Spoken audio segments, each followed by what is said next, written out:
General Marcus Steele, for 4 decades you stood at the highest levels of military command. You advised leaders, directed operations, and witnessed conflicts most citizens only hear about on the evening news. Today, the Dragon Council welcomes you. Thank you, Judge Veyron. I've spent most of my life answering to governments and commanders. Answering dragons is certainly a new experience. Good, because governments usually let people dodge questions. We don't. I've heard that about this council. General, before we discuss wars and weapons, I'd like to start somewhere simpler. Who is Marcus Steele when the uniform comes off and the cameras disappear? A father, a husband, a grandfather. People often see the rank before they see the person. The truth is that soldiers spend their lives protecting the things ordinary people sometimes take for granted. That's already more human than I expected. I thought generals slept inside tanks and communicated entirely through maps. Only on Tuesdays. I knew it. What first inspired you to join the military? Service. At least that's how it began. I grew up believing that protecting others was one of the highest responsibilities a person could accept. Over time, I learned that responsibility carries a much heavier weight than most people imagine. Because eventually, responsibility stops being a concept and starts becoming real lives. Exactly. What is the biggest misconception civilians have about soldiers? That soldiers enjoy war. Most soldiers don't want war at all. In fact, those who understand war best are often the ones who want it least. They've seen what conflict leaves behind. Interesting.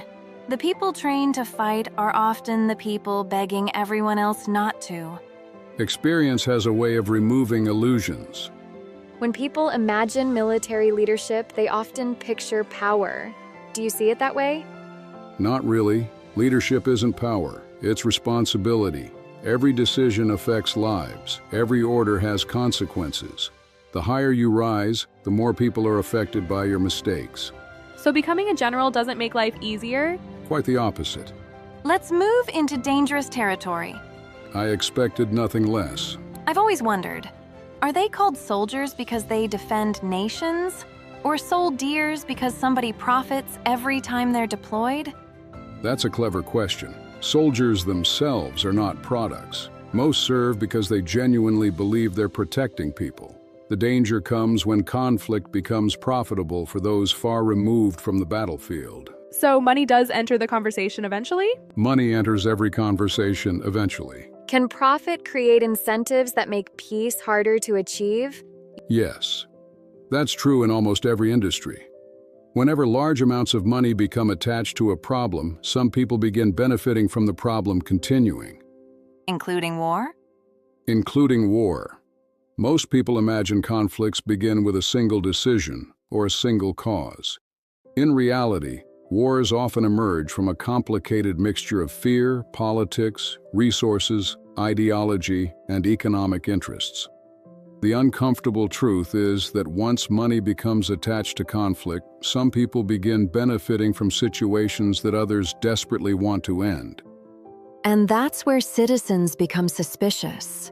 Citizens have every right to ask difficult questions when lives and money are involved.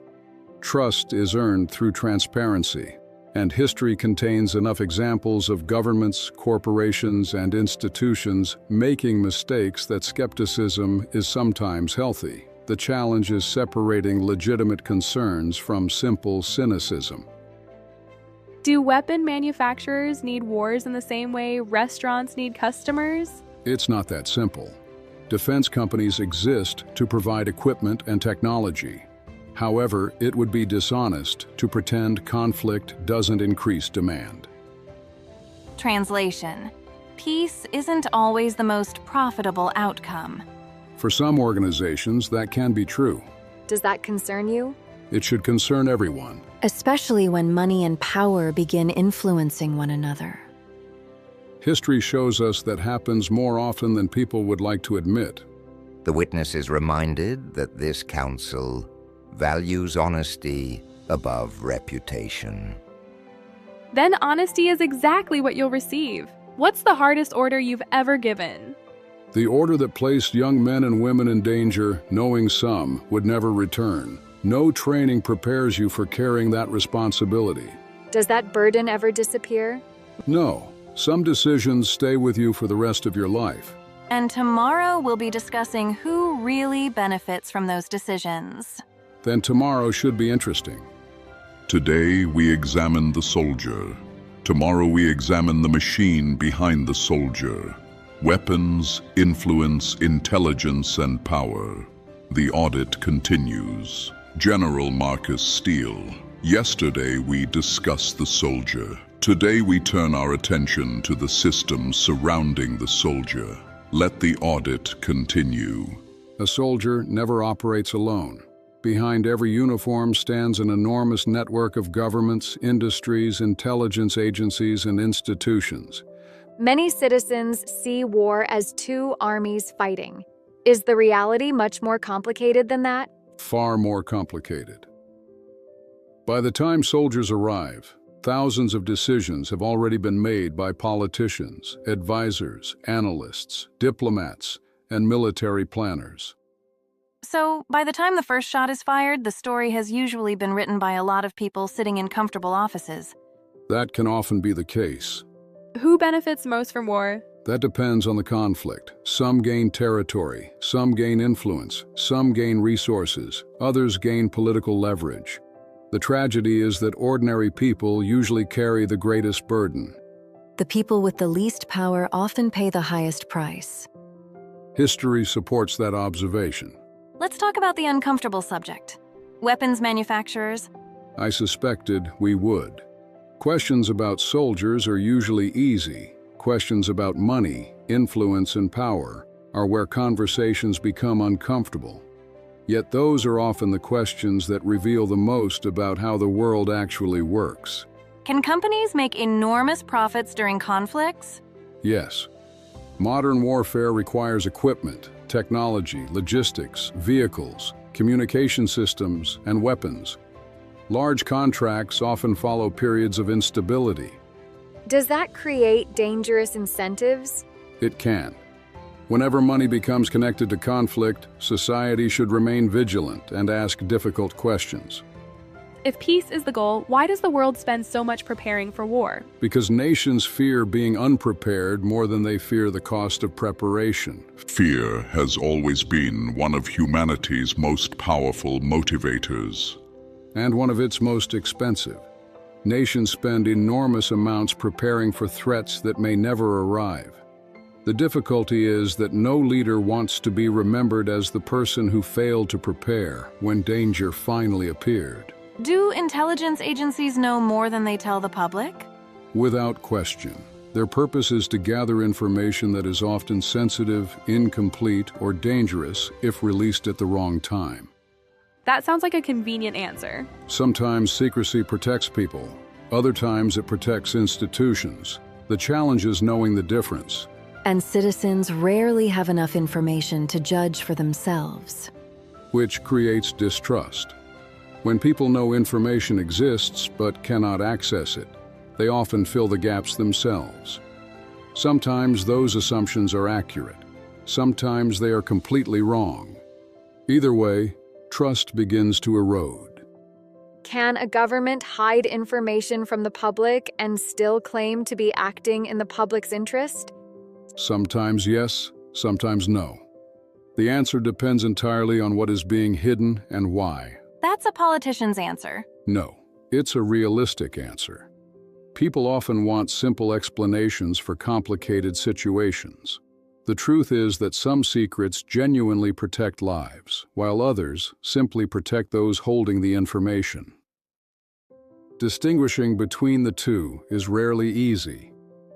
The Council reminds all witnesses that difficult truths are often more valuable than comfortable ones. Then allow me to offer one. Most major decisions are rarely as simple as citizens imagine. Do military leaders trust politicians? Some do, some don't. Trust is earned the same way it is everywhere else, through competence, honesty, and results. So that's a diplomatic way of saying, it depends. It usually does. Are enemies sometimes exaggerated because fear unites people? Fear can certainly influence public opinion. History shows that frightened populations are often willing to accept measures they would reject during peaceful times. Fear can become a tool. Yes, which is why responsible leadership matters. And what happens when leadership becomes irresponsible? Then fear stops being protection and starts becoming manipulation. That's probably the most honest answer we've heard today. Honesty becomes easier when you're no longer running for anything. If humanity spent half as much effort understanding one another as it spends preparing for conflict, would the world look different? Completely different. Most conflicts begin when groups stop listening to one another and start seeing each other as problems instead of people.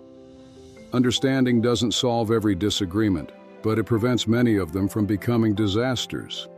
That's a powerful thought. It's also a difficult one.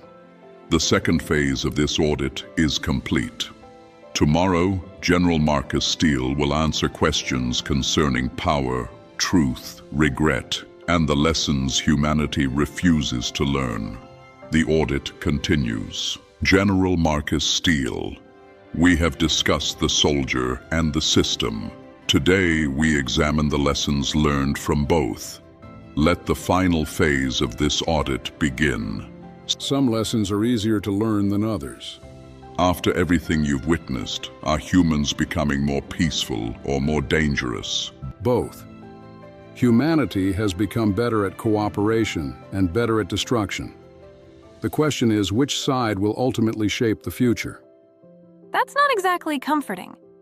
Reality rarely is. What's the biggest lie citizens believe about governments? That governments are all-powerful. Most are far less organized and far less capable than people imagine. Yet people often fear them as if they control everything. Fear tends to exaggerate power. All right. What's the biggest lie governments believe about citizens? That people can be managed forever without trust. Eventually, every system depends on public confidence. And when that confidence disappears? Stability begins to crack. What would surprise the public most about how major decisions are actually made? How much uncertainty exists. Citizens often imagine secret rooms filled with people who know exactly what they're doing. Reality is usually far more complicated. That's somehow reassuring and terrifying at the same time. That's an accurate summary of leadership. Do leaders fear their enemies more, or their mistakes? The good leaders fear their mistakes. Mistakes often create enemies. History seems to support that. Repeatedly. Do you regret anything from your career? Every leader carries regrets. The people who claim otherwise either weren't paying attention or never accepted responsibility. Is there anything you wish the public understood better? That every major decision affects real people. Politics, war, economics, and security are not abstract concepts to those living through them. Let's go deeper. I expected you would. Are future wars going to be fought by soldiers or machines? Increasingly by both. Technology will change warfare, but humans will still make the decisions that matter. Artificial intelligence on battlefields. That sounds worrying. It should concern anyone who values responsibility. Can humanity ever escape war completely? Perhaps one day, but that future will require wisdom to grow faster than technology. A difficult challenge. One of the most difficult. Who profits most from division? Anyone whose influence depends on keeping people angry, fearful, or distracted from working together. And who benefits most from unity? Ordinary people. That's a surprisingly simple answer. Simple answers are not always wrong. If you could leave humanity with one lesson, what would it be? Never become so focused on winning arguments that you forget how to solve problems together. Humanity might need that printed on a giant billboard. Several billboards. The witness has answered the council's questions with honesty and consistency. I have answered them as truthfully as I can. General Marcus Steele, after reviewing your testimony, the Dragon Council concludes that humanity possesses both the capacity for wisdom and the capacity for destruction. The evidence remains divided. The file of General Marcus Steele is now closed. The audit continues, the search for truth continues, and the judgment of humanity remains unfinished.